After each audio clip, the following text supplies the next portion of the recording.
Magandang araw sa inyo mga kaibigan. Itong ating almusalita sa araw na ito, July 15. Ang ebanghelyo natin ay Matthew 10:34 to 11:1. Sabi ni Jesus, "Whoever finds his life will lose it. Whoever loses his life for my sake will find it." Ito ay isang kabalintunaan, isang bagay na very paradoxical pero katotohanan to the max.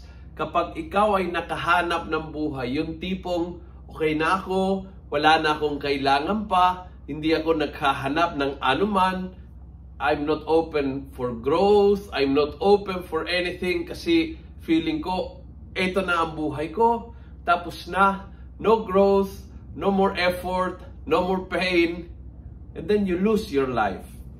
Kasi ang buhay ay naging ganap sa paghahanap, sa pag-uunlad, sa pag-grow, sa pagsasakripisyo, sa pag-overcome ng mga obstacles. Doon po tayo'y buhay na buhay. Ang buhay natin ay hindi natagpuan kapag mayroon kang malaking sopa at malaking bank account and then uupo ka maghapon manonood ng TV at wala kang gagawin. At sasabihin, that's it, this is my life.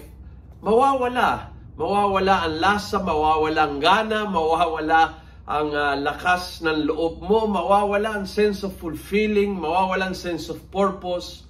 Ang buhay ay sa succession of difficulties, struggle, challenges, and blessing, opportunities, pakakataon na matuto, bumagsak, bumangon uli. Yun ang buhay, and that makes life hindi lang interesting, kundi napakasaya.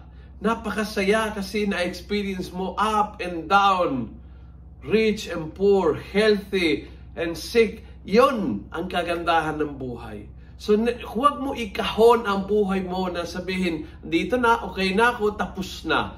The moment na sinabi mo tapos na nga ang iyong buhay. No more challenge, no more growth, no more blessing, nothing new.